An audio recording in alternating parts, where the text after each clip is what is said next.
visité pas mal d'églises, mais je suis dans mon église favorite, quand même. Elle est ici. Nous sommes très contents d'être de retour. Je suis content du fait que Aldo et Manuel ont si bien travaillé ici pendant notre absence. Nous avons reçu de bons échos de ce qui se passait et nous sommes heureux de vous retrouver. Maintenant, il est urgent que nous ayons un local. Nous avons trouvé quelque chose. Nous n'avons pas tous les données, donc je ne peux pas arriver ou même vous le présenter aujourd'hui, mais j'espère que d'ici la semaine prochaine, la chose va se concrétiser, va s'éclaircir beaucoup plus. Donc priez que Dieu nous donne sa sagesse, sa volonté en ce qui concerne le local à prendre. Nous avons ici Gina de l'Allemagne qui est ici aujourd'hui, qui venait pendant longtemps avec nous, mais qui a trouvé du travail en Hollande.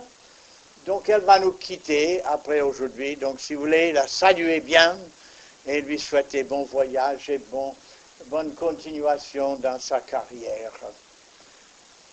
Voilà, je crois que je vous ai donné les... mercredi, le sujet sera « Êtes-vous un chrétien spirituel ?»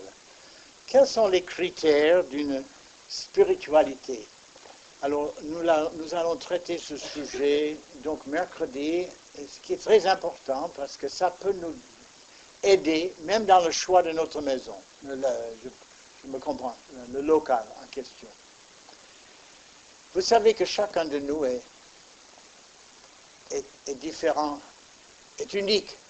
Il n'y a pas deux personnes comme vous. Vous êtes unique au monde. Même des jumeaux, il y a une différence. Dieu nous a créés ainsi afin que chacun de nous ait sa place, que personne d'autre ne peut prendre, parce qu'il n'y a que nous qui sommes aptes pour la place pour laquelle Dieu nous a créés. Et de ce fait, nous réagissons différemment vis-à-vis des événements qui nous assaillent. Je vous donne un exemple. J'ai vu à la télévision, juste avant de venir ici en France, le Sud-Coréen, je crois, qui était l'ambassadeur de son pays en Irak. Et il y avait à côté de lui Malaki, le Premier ministre. Et tout d'un coup, il y avait une bombe qui a explosé derrière, à 50 mètres. Alors, peut-être vous l'avez vu aussi. Et, oh là là, le Sud-Coréen, il paraît que Malaki n'a pas bougé. Il était calme. Donc, on réagit différemment. À tout événement, nous avons les réactions différentes, et surtout quand il s'agit du salut. Vous savez, il y en a un qui est très pensif. Au moment où il accepte le Seigneur, il est ailleurs, quoi. Il est avec son Seigneur, il pense, et on voit qu'il est ailleurs, il est avec Christ. Un autre, il est rempli de joie. Alors, il faut qu'il exprime ça de tout son cœur. Je me rappelle de cette histoire de ce jeune homme. Quand il a accepté le Seigneur, il avait tellement de joie qu'il a choisi l'arbre le plus haut de son quartier. Il a grimpé jusqu'au cime parce qu'il ne pouvait pas faire autrement. Il était tellement rempli de joie. D'autres, comme la dame qui était à Perpignan, que j'ai amenée à Christ il n'y a pas longtemps, quand elle a accepté, elle pleurait après.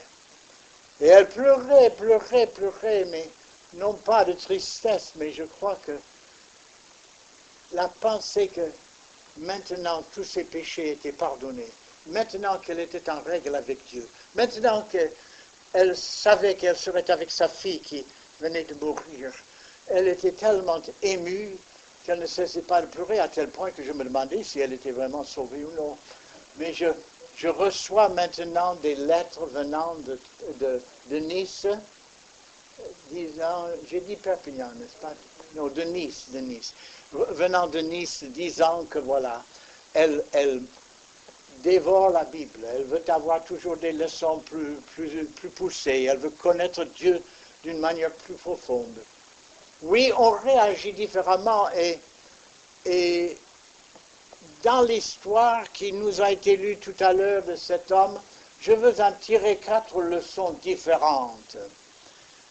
Le premier verset de ce passage dit qu'il est né aveugle. Toute sa vie, il était aveugle. Les différentes illustrations données dans chaque chapitre de Jean jusqu'au 11e chapitre illustrent le salut d'une autre façon. Ce sont des tableaux d'une réalité spirituelle. Jésus, c'était une guérison physique, mais l'application, c'est spirituel sur nous tous. Par exemple, ici, cet homme était aveugle depuis sa naissance, comme nous. Depuis le jour où nous sommes nés jusqu'à notre salut, on est aveugle spirituellement. La Bible dit qu'il y a ce qu'on appelle un aveuglement spirituel, et il applique ça surtout à Israël, qui vit perpétuellement dans cet aveuglement spirituel. Parce qu'ils ne voient pas en Jésus leur Messie. Malgré toutes les preuves, malgré tous les versets des prophéties qu'il a accomplis à la lettre, quand même, ils ne le voient pas. Et quand vous parlez avec des Juifs, vous parlez de Jésus, non, c'est un homme, n'est-ce pas, un imposteur, c'est n'importe quoi, mais il n'est pas le Messie, un aveuglement spirituel. Mais alors, chez nous aussi, il y a cet aveuglement spirituel. Avant d'être sauvé, la vie, c'est quoi? On n'a pas une vraie compréhension de ce que c'est la vie. Pourquoi on est là? Qu'est-ce qui donne la vie à quelqu'un? Constitue la vie. Bon, dans le monde, on dit, voilà, c'est le plaisir, c'est l'argent. Si on a beaucoup d'argent, bon, on a gagné la vie, quoi. C'est ça le secret de la vie. Ou si on est très connu, un star, une vedette, une idole, alors là, on a vraiment réussi la vie. Et vous savez, vous avez lu aussi cette dame en Amérique qui a pris une overdose de drogue et elle est morte. Elle s'est endormie, elle ne s'est pas réveillée. Beaucoup se suicident. On trouve que voilà, ils ne sont pas heureux dans la vie. Il vit avec une femme pendant quelque temps, et puis voilà, il change pour une autre, n'est-ce pas? Où est la vie? Mais qu'est-ce que la vie? Aveugle. On ne sait pas. On pense que c'est l'argent qui va satisfaire. Et vous savez, les millionnaires ne sont pas satisfaits. Beaucoup tombent dans l'abîme du péché. Je pourrais vous dire des choses qui vous choqueraient ce matin. Je ne vais pas le dire. Sur des personnages que vous connaissez bien, qui sont devenus de véritables monstres. Et pourtant, ils avaient tout pour être presque adorés, si vous voulez. Et non, ils se sont devenus des monstres dans le péché, aveugles totalement. Oui, ou aveugles en ce qui concerne l'Évangile. Ici à Paris, qui connaît l'Évangile? Et qui connaît franchement ce que ça veut dire la grâce de Dieu? La grâce que nous ne méritons pas, que Dieu verse sur nous et qu'il nous appelle avec un amour de plus en plus fort, disant, venez à moi, vous tous qui êtes fatigués, chargés, et je vous donnerai du repos. Et cette grâce de Dieu qu'on peut accueillir chez nous et avec elle, par la foi, on devient un enfant de Dieu. Mais qui sait ça? On pense que, voilà, que faut-il faire que je fasse pour faire les œuvres de Dieu? Et il pense qu'il faut qu'il fasse quelque chose pour mériter le ciel. Mais ce n'est pas ce qu'on peut faire pour Dieu. C'est ce que Dieu a déjà fait pour nous. Il a envoyé son Fils. Son Fils a tout payé. On n'a pas besoin de faire quoi que ce soit, sauf de croire, d'accepter ce qu'il a déjà fait. Et on devient, par ce fait, un enfant de Dieu. Mais qui connaît ce message? Aveuglé complètement. Je dirais presque que la totalité de l'humanité pense sincèrement qu'il faut qu'il fasse quelque chose pour être agréé par Dieu. Des pèlerinages, une œuvre quelconque. Et non, l'œuvre, comme Christ a dit, c'est de croire. L'œuvre, c'est de croire. Simplement ouvrir le cœur, simplement accepter. Et voilà, on devient un enfant de Dieu. Aveugle aussi en ce qui concerne l'éternité. La quasi-totalité des gens vivent comme s'ils allaient vivre pour toujours. On dirait que voilà, ils ne pensent que voilà, la maison qu'ils vont acheter, la voiture, voilà, leurs vacances, etc., etc. Mais si cet homme, cette femme meurt, mais son âme est transportée immédiatement en enfer. Celui qui a le Fils a la vie, mais celui qui n'a pas le Fils de Dieu n'a pas la vie. Mais la colère de Dieu demeure sur lui. C'est-à-dire les gens sont aveuglés en ce qui concerne l'éternité et l'enfer et tout ce que ça comporte. Vous savez, aujourd'hui, on a besoin de prêcher l'évangile comme jamais. De ne pas avoir peur, mais de dire aux gens comment ils peuvent être sauvés, tout en les avertissant que sans Christ, ils sont perdus. Comme ma femme a dit tout à l'heure, sans Christ, on est perdu. Il est le salut. Il est la lumière du monde. Oui, cet homme, donc, était aveugle. Mais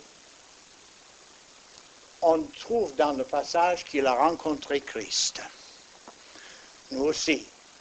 Un jour, on rencontre Christ. Et comme avec lui tout a changé, il a trouvé la vue. Avec nous, c'est pareil. La vue vient quand on trouve Christ.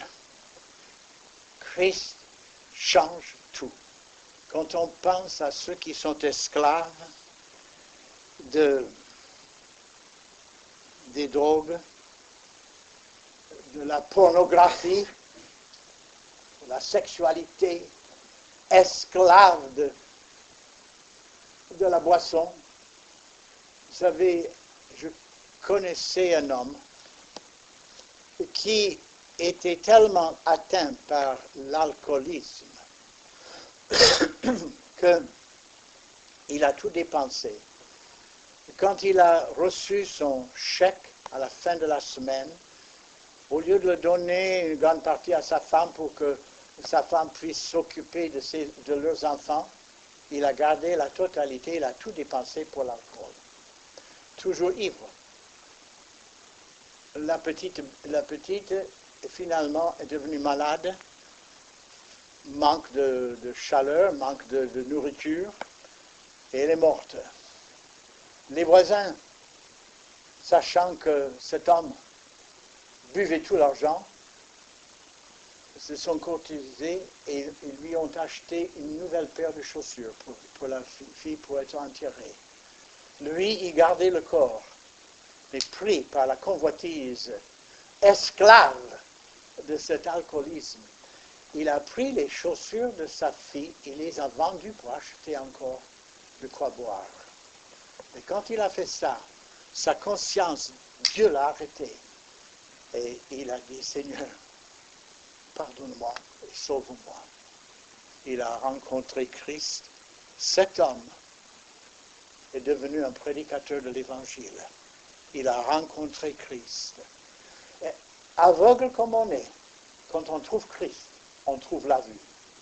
Et on voit pour la première fois. Tout est changé à ce moment.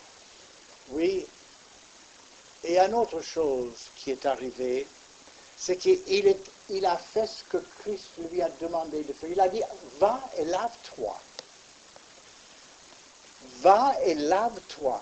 Et cet homme aurait pu dire, mais écoute, je n'ai pas besoin d'aller me laver à ce prix. J'ai appris que tu guéris les gens comme ça, alors je ne vais pas le faire. Bon, il serait resté aveugle. Quand on rencontre Christ, il faut faire ce qu'il demande aussi. Quelquefois, on pense, voilà, on a tout fait, on connaît le Seigneur, ça va, mais il faut faire ce qu'il demande. Et ça, c'est de vraiment ouvrir le cœur. On peut être au courant de beaucoup de choses, mais si on ne fait pas ce qu'il nous demande, c'est-à-dire ce simple geste de dire « Seigneur, sauve-moi », eh bien, même si on a rencontré Christ, on n'est pas sauvé.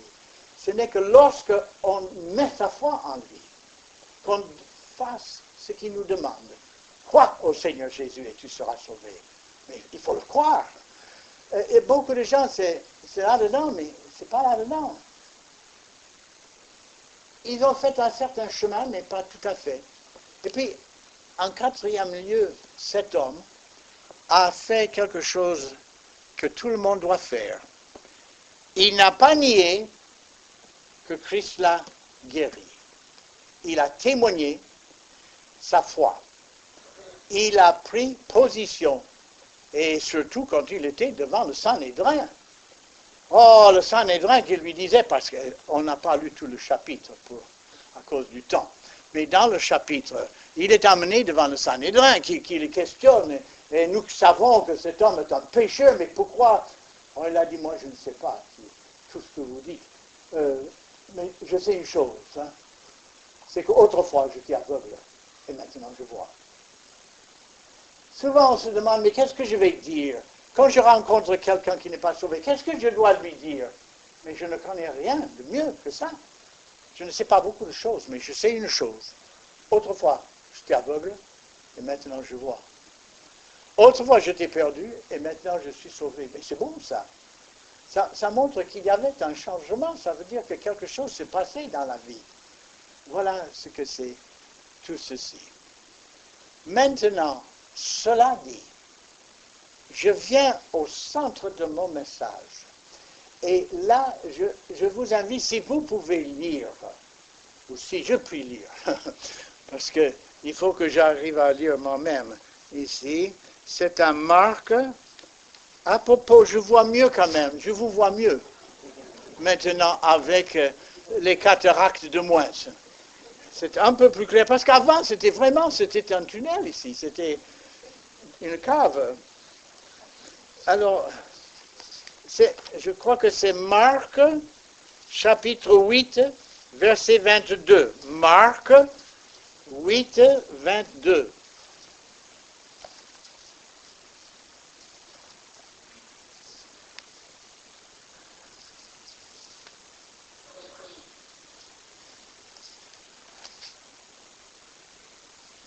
Et là, il dit,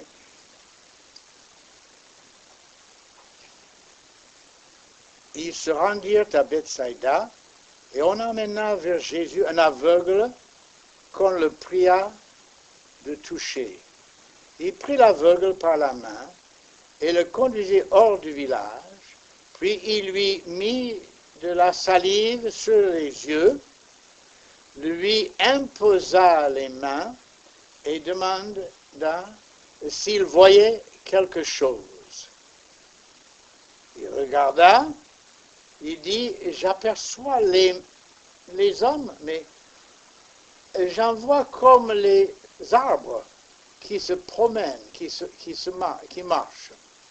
Jésus lui mit de nouveau les mains sur les yeux, et quand l'aveugle regarda fixement, il fut guéri, et il vit tout distinctement. L'autre disait, il voyait tout clair. Donc c'est ça, il voyait tout distinctement. Alors Jésus le renvoya dans sa maison en disant, n'entre pas au village. Voilà. C'est une autre histoire qui ressemble beaucoup à notre première histoire. Question de salive sur les yeux. Il était aveugle, salive sur les yeux, il guérissait, il voyait distinctement, mais il y a une différence ici. Et vous avez certainement remarqué la différence. C'était en deux temps. L'autre, c'était clair, c'était net, c'était une seule fois. Vous savez, nous avons tous le danger de juger les autres par l'expérience que nous avons eue nous-mêmes. Moi, quand j'ai accepté le Seigneur, c'était plein de joie. Alors, quand je vois quelqu'un qui pleure, je dis, ouais, ça ne va pas. Il faut qu'il est plein de joie. Les expériences sont différentes, mais le message est toujours le même. Le message ne change pas. L'Évangile a deux points qui ne changent jamais. Les expériences changent, mais pas le message. L'Évangile dit ceci, que celui qui a le Fils, il a la vie. Le but, c'est la vie éternelle. Ça, c'est le but de l'Évangile. C'est que quelqu'un ait la vie éternelle. Mais c'est plus que ça. Qu'il ait la vie éternelle et qu'il le sache.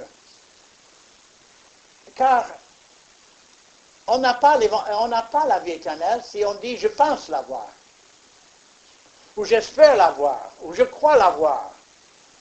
On a la vie éternelle quand on peut dire « je sais ». Il est dit « je vous ai écrit ces choses afin que vous sachiez que vous avez la vie éternelle ».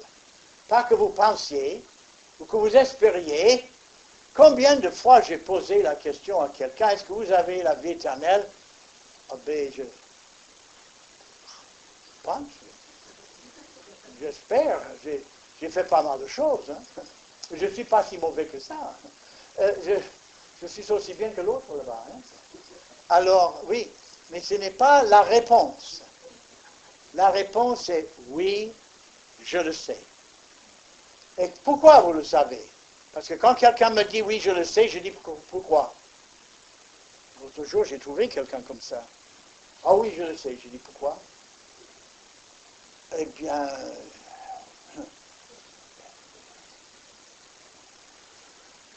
je sais bien ma religion. Je dis ça. C'est pas tout à fait ça la réponse. La réponse est j'ai Christ dans mon cœur et je le sais. Vous savez, quand on accepte Christ, on le sait. Oh, peut-être, comme je vous dis, ça peut être en deux temps. Moi, c'était en un temps. Quand je me suis mis à genoux pour accepter le Seigneur, quand je me suis levé, j'étais sûr d'être sauvé sur le champ. Mais cet aveugle ici, l'aveugle le premier que nous avons vu, c'était ça, le cas. Mais celui-ci, son salut était en deux temps. Donc il faut faire attention et prendre le temps avec chaque personne. Il y a deux choses dans l'Évangile qui restent toujours le même. Le premier, c'est le but, de savoir qu'on a la vie éternelle. La deuxième partie qui ne change jamais, c'est la voie qui mène là. Et Jésus a dit, je suis le chemin, la vérité et la vie. Mais il ajoute quelque chose d'autre. Et nul ne vient au Père que par moi.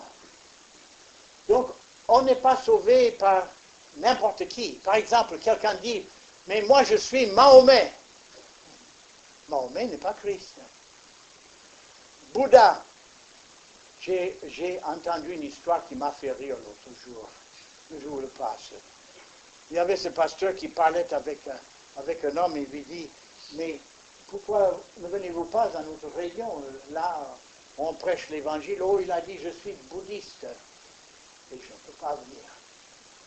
Oh, disait le pasteur, vous savez, Bouddha est mort, il ne saurait pas. C'est ça. Mahomet est mort et on a son tombeau là-bas. Bouddha est mort. On a son tombeau, il est dedans d'ailleurs. Hein. Il n'y a qu'un seul qui est ressuscité des morts. Et ça, c'est Christ. C'est pour cela qu'il est le seul. D'ailleurs, aucun des hommes qu'on suit aujourd'hui, Mahomet, tous ces gens, aucun de ces gens n'ont jamais dit « Je suis Dieu ». Leurs adeptes, oui, ils les adorent, et voilà. Mais pas l'homme lui-même. Aucun. Sauf un. Jésus-Christ. Il a dit « Je suis Dieu ».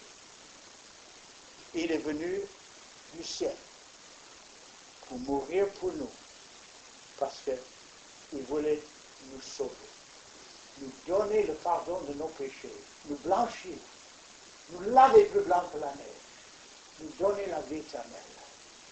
Pour revenir à notre histoire, voilà, cet homme est venu et on l'a touché et il voyait un peu, mais pas clairement. À quoi ça me fait penser? C'est qu'il y a beaucoup de gens que quand ils entendent l'Évangile, ils sont contraints, presque par Dieu lui-même, d'admettre que c'est la vérité, que Jésus est la voie, il est le chemin, c'est la vérité. Et ils sont persuadés mentalement que c'est vrai. Et ils sont là, presque voyant clair, presque dedans, presque, mais pas tout à fait. Ils sont au seuil du salut, mais pas dedans. Et c'est pour cela que quelquefois, il faut que cette personne voit Christ de nouveau, mais d'une manière beaucoup plus claire, et que ça descend plus bas, et qu'au lieu de dire simplement je sais que c'est vrai, de pouvoir dire je sais que je l'ai expérimenté. Oh, combien c'est terrible d'être à la porte sans être dedans, d'être presque sauvé mais pas tout à fait, de voir presque comme des hommes qui se promènent mais pas réellement clairs. Et ce matin, le message de ce matin, c'est simple, c'est que si vous tombez dans le cas de celui qui est presque dedans, vous savez que c'est vrai, mais vous n'êtes pas dedans encore. Mon appel, l'appel de Christ, l'appel des anges, tout le monde vous invite, franchissez la porte. À l'autre côté de la porte, c'est Christ. Il dit, viens, je t'accueille. Et le Seigneur nous invite. Et les anges disent, viens. Et nous tous, nous disons, allez, franchissez la porte. Goûtez pleinement le salut. Sachez ce que ça veut dire d'être vraiment sauvé. De dire, non pas j'espère, mais je sais. Je suis un enfant de Dieu. Je l'ai accepté dans mon cœur. Oh, que ce salut soit le vôtre. Si vous n'êtes pas sauvé ce matin, oh, que ça soit merveilleux, juste avant Pâques, juste avant de célébrer sa résurrection, de pouvoir dire, oui, la semaine avant, il est là maintenant. Et je le sais. Et je le sais. Prions Dieu. Seigneur, merci. Merci de ta parole qui est si claire. Merci d'être venu nous chercher, de te donner sur la croix, de nous inviter avec un geste si grand. Venez à moi, vous tous qui êtes fatigués et chargés, et je vous donnerai la paix. Oh, pendant que nous sommes dans la prière, est-ce qu'il y a quelqu'un ce matin qui dit oui? Je me demande si je ne suis pas cet homme qui voit, mais comme les arbres qui se promènent. Mais ce matin, je veux voir totalement, clairement. Je veux être vraiment sauvé. Je veux avoir la vie éternelle. Si cela est votre cas, ce que je vous demande de faire, c'est maintenant, dans votre cœur, dites Seigneur, oui, maintenant je t'accepte. J'ouvre tout grand mon cœur. Seigneur, viens à moi maintenant et donne-moi la vie éternelle. Seigneur, merci. Merci de toi-même. Merci de tout ce que tu as fait pour moi. De la vie que tu m'as donnée. De la façon dont tu m'as dirigé toutes ces années. Et maintenant, Seigneur, je veux être ton enfant pour passer l'éternité avec toi. Seigneur, je sais que j'ai péché. Pardonne-moi, Seigneur. Mais surtout, entre dans mon cœur et sauve-moi. Donne-moi ta vie, la vie éternelle. Amen.